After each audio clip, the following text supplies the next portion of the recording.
just pointed.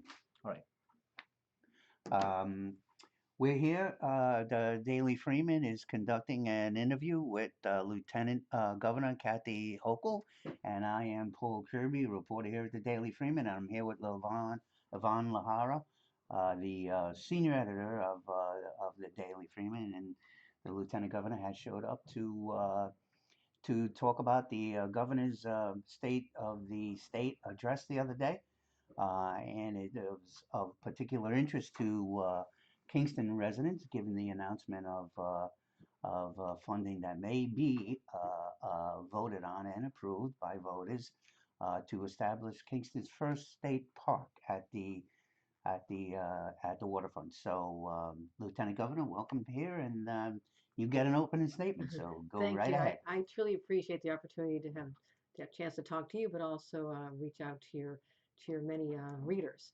And the state was extraordinary this year. The governor and I have had now the 9 years of experience. Our administration is looking forward to find ways that we can help better the lives of citizens in this region. Let's start first of all with the tax burden.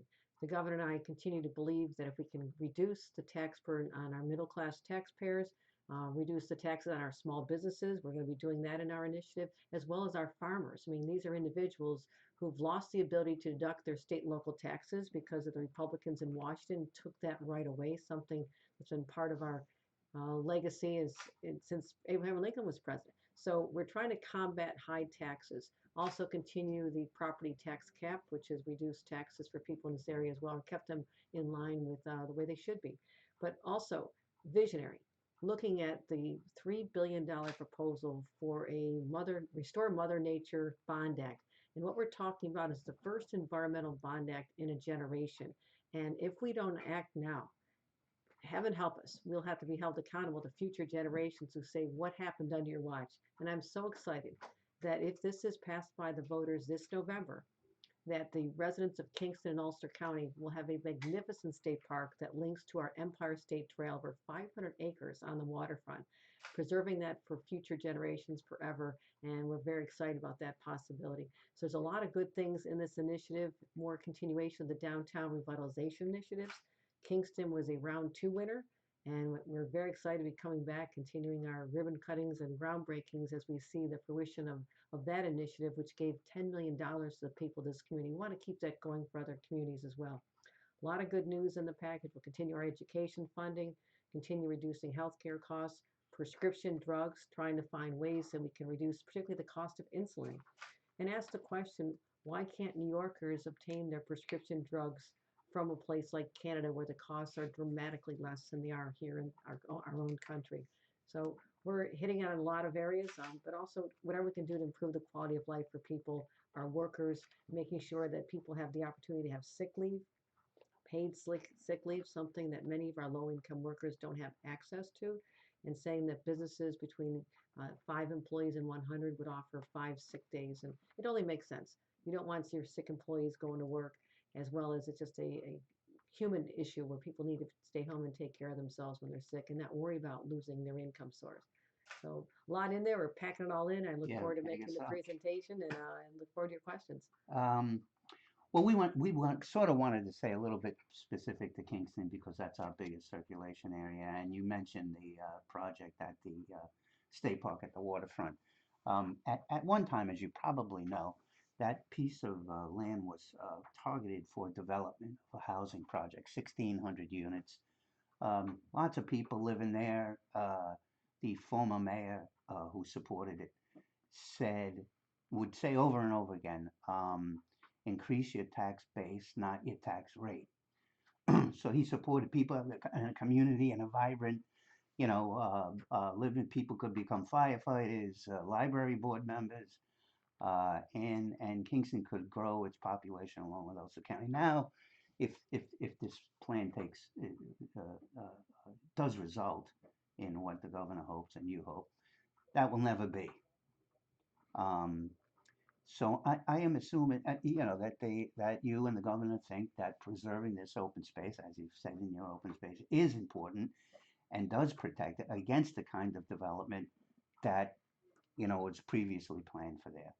Um, What you're hitting on is a balancing act that elected officials all Yes. over our state have to do. I was a local elected official for 14 years, and you have to make sure that you're meeting the needs of your taxpayers. Again, expanding the tax base is always a good thing, but also if you have an opportunity, a once in a lifetime opportunity to keep land preserved and open for public use, I guarantee that future generations will say that was the right decision to make. But what we're doing in investing in downtown Kingston is expanding their tax base. This idea, it comes not just, it doesn't come from us, it comes from what the local community wants. The mayor is very Yeah. enlightened. I've worked closely with him, our new county executive, and this is what they want to see for the community. So it's not dictated by Albany, it's what comes up from the community of what they want. We are putting new housing in downtown Kingston. That's where it belongs, to not keep spreading it out and requiring more infrastructure and costs that go with a larger housing project outside the confines of the downtown. But let's reinvest in the downtown. And also, we know that there's a lot of good things going on here. I was just here in October for the groundbreaking for the expansion at Health Alliance. That's the largest employer in this county. And we do want to make sure that they have a good quality of life when they're trying to attract healthcare professionals to come from all over the country, live here in Kingston, and that comes down to it. Do we or not have a vibrant downtown to attract them? And that means our facades have to be improved. We have to make the community more walkable. We have to have housing, support our local businesses with low interest loans, $600,000 made available to them. So we understand the straddling that has to go on when you set your priorities, but we're simply acting on the priorities of the local community. And responding, creating this possible vote on, not possible vote, it's going to happen, right, Yes. in November. Yes, and this is statewide. I mean, there are initiatives, whether it's building Yes. resiliency against flooding, restoring our wetlands, our habitats, and you wonder why. Well, one of the reasons we're dealing with such a horrific situation where areas that had never been flooded before are now being flooded, areas that had never seen tornadoes are seeing tornadoes. This is our new reality. Extreme weather is the reality, and Yes. we have to build resiliency now, or again, we'll be held accountable to future generations. And you mentioned 10 million for this area. Is that? And that's part of the downtown revitalization Oh, initiative. that was before. That's not part of this bond thing. No, but I wanted to say Okay. that there's housing included in that. And then Oh, again, okay. so we All are right. addressing the desire of the community to have downtown housing. And you want to have this whole live, work, and play dynamic going on here, supporting local craft breweries and places people can gather and socialize. Yeah. And that's what this is all about. Okay. How convinced are you that, I mean, 3 billion, that's just for the layman like me, sounds like a lot of money. How convinced are you that the voters will pass this in November? When the voters understand that this is an investment in their children and their grandchildren's future, I believe they'll be on board. And also, it is $3 billion over a 30-year time frame to pay it back. This is not part of our one-year budget, so they should be aware of this. And the voters have always supported environmental bond acts. I think the last one may have been 1996, and it gave us the resources to tackle so many problems. We are further ahead than we would have been if we didn't put these out to the voters, make these big investments. And this is really a hallmark of our administration. You look at something as bold and audacious as building a whole new bridge, a $4 billion bridge down the Hudson, the Mario Cuomo Bridge. That was the largest infrastructure project in America. LaGuardia is the first new airport built in 25 years in our country. We tackle the bigger challenges, and I think the voters are proud of the fact that we don't just pass the buck on to the next administration or to future elected leaders. We feel a strong sense of responsibility to our citizens today and to the future. Right. And that's what that sense of responsibility has everything to do with this Scenic Hudson and the state park plan, Yes, right? it does. I mean, you Absolutely. mentioned that in your opening statement. Hey, was the state, and maybe, I don't know if you know this answer or not, but was the state familiar with this property, that it had been for sale for a few years before Scenic Hudson purchased it, only Certainly. in October? Certainly. And so I mean, a question out there that I've heard is, why didn't the state, go for a bond earlier and just purchase this property from the previous owners, the AVR Corporation, rather than wait till Scenic Hudson purchased it just in October, and now it's turning around and selling it back to the state? Right. I don't have the answer on Yeah. Jugo Dynamic. Certainly, our local representatives would have made us aware of what's going on there. And again, we're not here to dictate from Albany.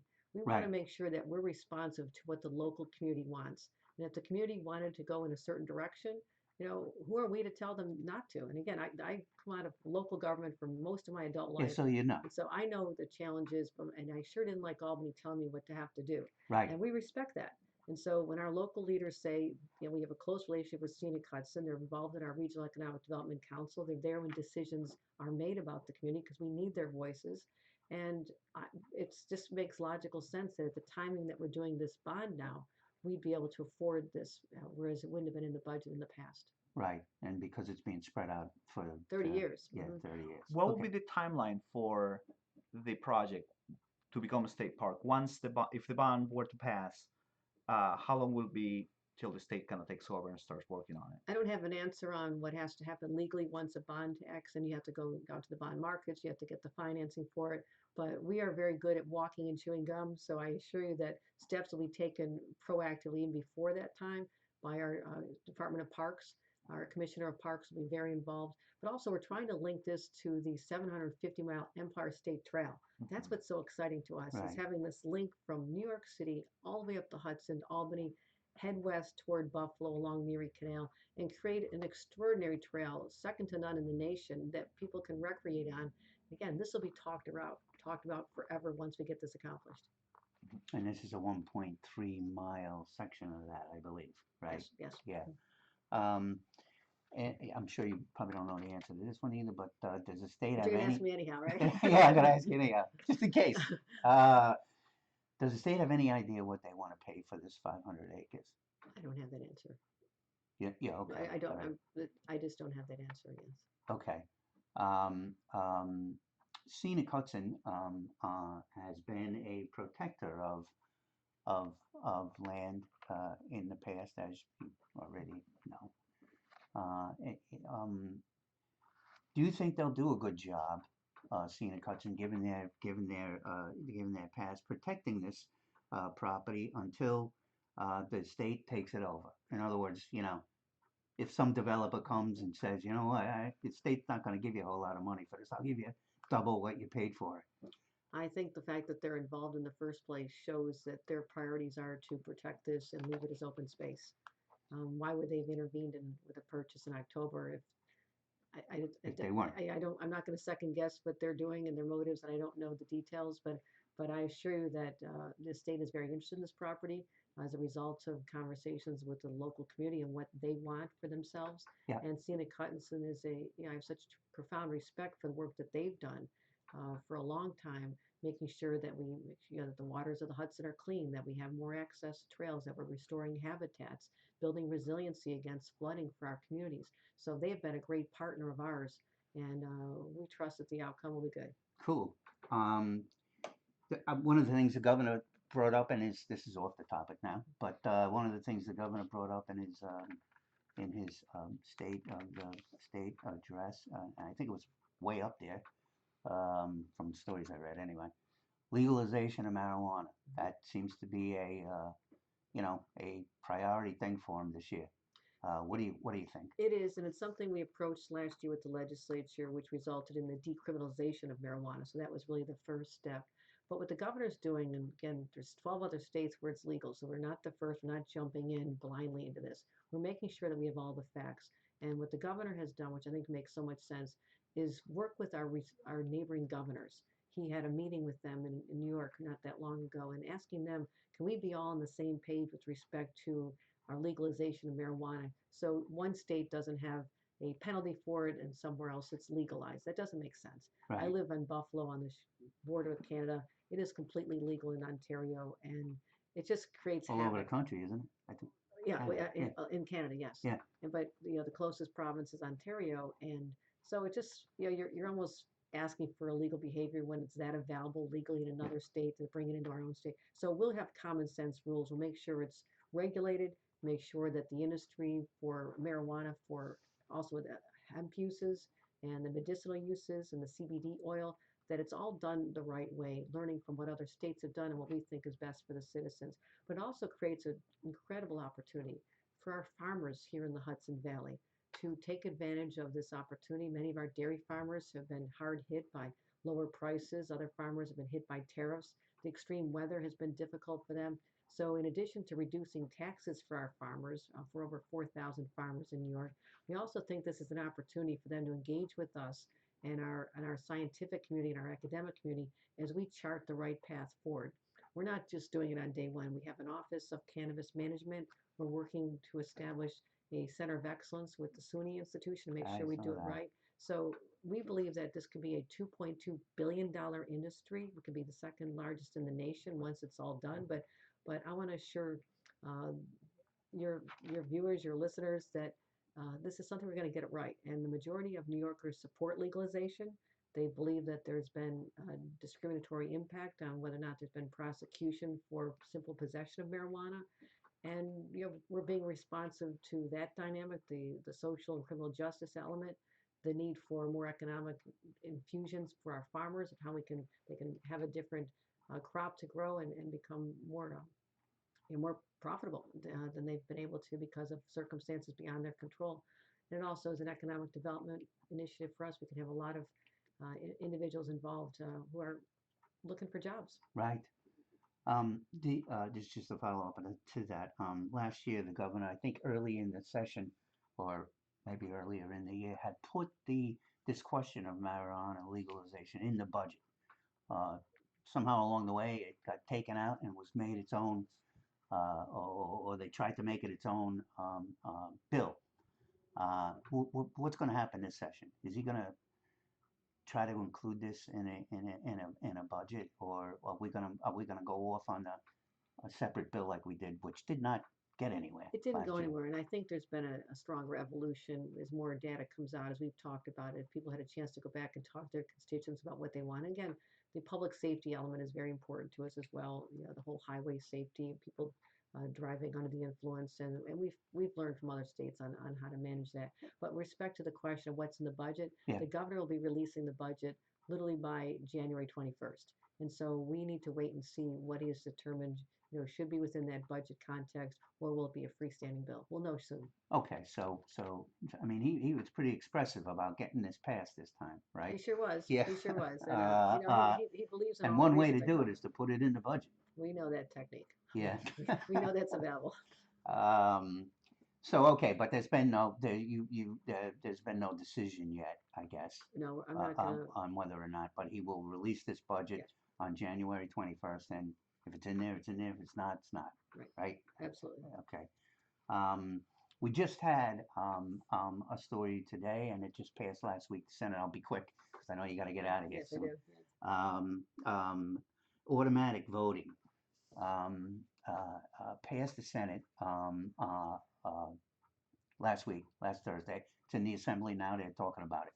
What would you tell the Automatic Assembly to do? automatic registration, so people. Automatic voter registration. Yeah. Absolutely, absolutely. And let's make it easier on people. When you have any service from the state of New York, not just when you go into a DMV, but if you get any services from the state that you're automatically registered, you certainly have the option to opt out. But we've also made it easier for 16 and 17-year-olds to Oh, that's right. pre-register. Got the team. Yeah. So that's exciting that they now. Where is that? Is that still in the Senate, or That's already passed. it's already Yes, passed 16 both and- Assembly? The Yes. governor signed it. Yes. He did. Okay. Yes, All yes. right. And I used to run the DMVs. I used to be a county clerk, and Oh I yeah. used to Where was that? in Erie County. I ran Okay. 7 DMV operations. So you'd be dealing with this license thing right now. I sure would. The Ulster County clerk. I don't know if you need a pasta pack over in Ulster. Yeah. They're swamped. I know. Yeah. There's a lot of people, and Yeah. it's the right thing to do. Yeah. It's the right thing to do. But also, it's exciting. I used to always see the young people. They come in for their permit test, and Yeah. that's when you capture kids and you have a chance to talk to them about that privilege to vote and get them thinking about it 2 years down the road. I mean, Right. I want more engagement. I want to make sure that we reduce I think it's a disgrace that voter participation in our home state of New York, the birthplace of the women's rights movement, which we're celebrating the centennial of the women's right to vote this year, Yep. that we're one of the lowest in the nation in terms of voters getting out. We have an opportunity for a Democratic primary coming up at the end of April. We have combined state and federal primaries in June, so you no longer have to wait till September. And voter participation is the key to everything we do in our government, because if we don't have the engagement of our citizenry, then we don't have the democracy that we all fight for. Just one more on this voter thing. What do you say to particularly Republicans who say, yeah, well, we just made these licenses available for undocumented immigrants. Now they're going to be signed up to vote. They're wrong. Yeah. Fear mongering. No, it is not legal to be able to vote unless you're a citizen of the state, a citizen of this And you country. still got to do it even though it's automatic voting. That's just a registered. That's a Yeah. registered vote. That is not the act of voting. Right. And Right, just to register. Right. Okay. Lieutenant Governor, thank you very much for showing up. I know you got to get to City Hall, but Yes. we appreciate your All time right. here at the Daily Freeman. Thank you. Thank you Greg. very much. Thank you. All Bye right. now.